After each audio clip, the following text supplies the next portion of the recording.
Hello and welcome to Brecht Caravan in Heilbronn, Germany. This is a rental model. This company does rentals as well as sales.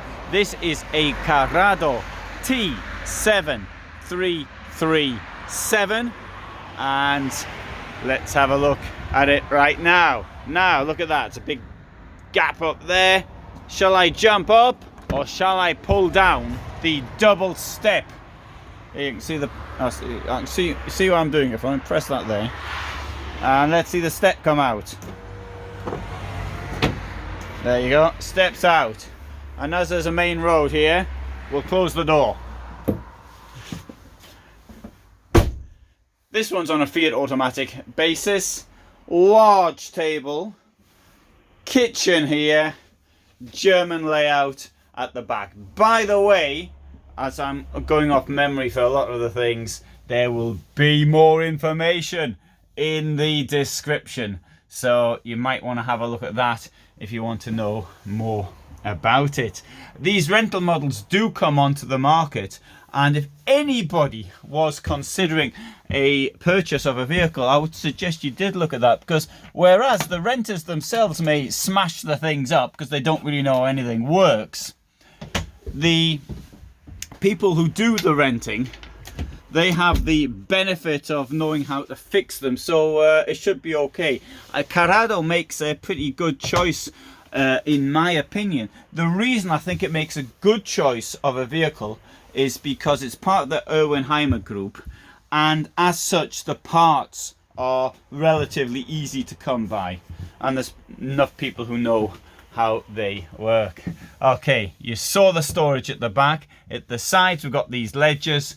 I always think a ledge is a waste of an opportunity for more storage. We've got a German layout here. We've got this cushion, which will, or mattress, so what can I call it, which will go in here. This slides out and we put that in the center. We'll have a look under the bed to demonstrate what this looks like. So you've got slats there. You can also get a sneak peek into your wardrobe, and let's open the wardrobe up from down here, and there's a wardrobe. Could do with the light though. And on the other side, have a look at this. Here we've got the boiler, and we've got a bit more storage down there. There's no storage in the step. All right, don't believe me, I'll pull it up. See, it's not coming up. Now, I didn't turn the 12 volt on when I came here. Actually, I did this deliberately because I thought I'll demonstrate how bright it is on an overcast day like today. And you can see that without even putting the lights on. This is, of course, thanks to the skylights. I'm a big believer in skylights and vehicles because of what it does. So I think this is a very good example. Coming to the kitchen, well, we have a pantry, I suppose that could be useful. We've got here a freezer and a fridge. The freezer, oops, sorry, hit the camera, and the fridge. This is a three-way Thetford freezer, and I've done a video, or I haven't done it yet. I wrote a video on the care of a three-way fridge, which hopefully I'll record before long. 3 burners, nicely spaced apart, stack of space here, and a largish sink with a filter in the drainage. One of the things I'm really keen about. So there's a lot of space down here for pans and rubbish and other things. There, lots and lots of space here. And up here we have got the gas. Incidentally, here's something I learned a few days ago. If for any reason the gas doesn't come on, so supposing you turn the fridge on or something, so you turn this round here and nothing happens, give it a tap like that, and that can loosen it. Could be, for example, that you get, I don't know if dirt is the right word, but things in the gas that shouldn't be there, particles or whatever, and sometimes they can block the gas. And that ought to clear it. The same goes for this as well, of course. Just gentle tap. I'm not suggesting you go wallop and break everything and then you get a gas leak inside. Down here, more storage, as you'd expect. And let's have a look now. Oh, sorry, there's the, you can turn, depending on the way you sleep, of course, you might be able to turn the heating on whilst you're still in bed. Let's have a look at the washroom. The washroom is rather large. I'll come inside. You can see me inside. If, however, you want to have a shower, you've got to move this false wall. And there's your shower unit. 2 drainage holes at that side and at the other side. And I'll tell you what, I'm going to turn the lighting on as well in here, so just to demonstrate. So I'll put the 12 volt on up here, and here I'll turn on the lighting. Nice, eh?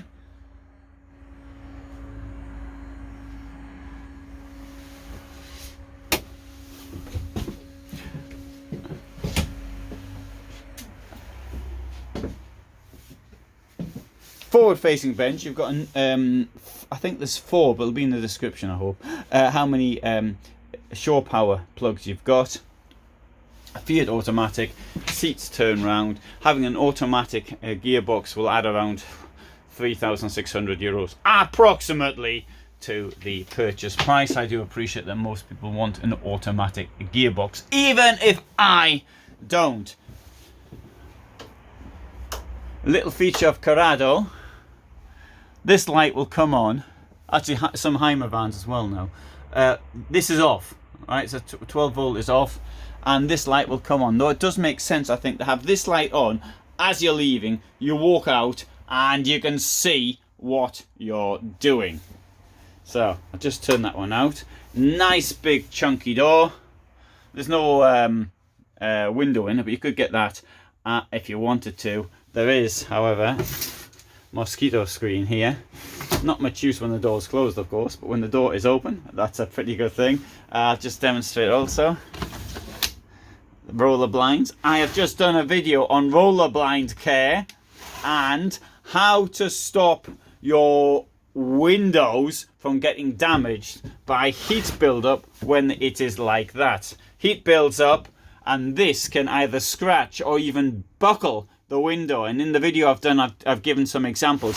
My rear window's got a few scratches, but I found someone else was sent to me really severe scratching on the window. So to keep the windows nice and fresh looking, you don't have to leave it open all the time like that, but just leave a little bit of air. There is a thing that hot air doesn't escape as well, of course, when the mosquito net's down, but I appreciate that you might want that down for privacy or something like that. I've got this theory, I don't know how realistic it is, that gives you a bit more privacy. And alternatively, come to the windows, open the windows. If you're on a campsite or something like that, then just leave a little bit of a gap there. And that will also help. These blinds are here for darkening purposes. They're not here to sun blinds. That must be understood. And with glass, it's one story. But with plastic acrylic, then it's something completely different. So do bear that one in mind. And up here, of course, this up here, it's a particularly important. This is that's an acrylic window. Obviously, you've got glass in there, down there. And with this down, heat can build up here quicker than anywhere else. Obviously, it's in the roof of the vehicle, and depending on the way it's positioned, that's almost like the ideal angle for solar panels, which we do want in the sun, and that can cause all sorts of problems. So you can open these things now. A few years ago you couldn't open them. They've been openable since around 2014. So when they first came out, okay, you couldn't open them, so fair enough, you're stuck. But now, if you can, you don't want to you want a bit darker in the van, bear these things in mind. Anyway, about to launch a new series, well, only 1 or 2 videos, let's say, on how to look after vehicles, because I think that motorhome care, I think there ought to be a course on looking after motorhomes. I think we need to have a course on how to drive the things. I can't do that on my website, but and I think it would be good though to have a few lessons on how to use some of the equipment. Huge garage here at the back. Weight limit I think is 150 kilos. So if you've got electric bikes, I mean you could get 4 electric bikes in there, but you wouldn't get much else in there as far as the weight is concerned. Space there for 3 bikes on the back, standard bikes. Obviously this vehicle here needs a bit of a wash because it's been out, and there you go. Notice that this door at this side is not as big, but there's, you know, a huge amount of storage space in there. I think that's pretty good. There you go, there's the name of the company. So Brecht Caravan, www.brecht-caravan.de, and that's for the sewage cassette, the toilet cassette I should say, I suppose. The water goes in there. Thanks very much for being here. Give you a quick look around from here. There's the road which you heard during this video. There is the S-Bahn which goes into Heilbronn, and there is this vehicle which you've just seen. All the best from me in Germany, and thanks for watching.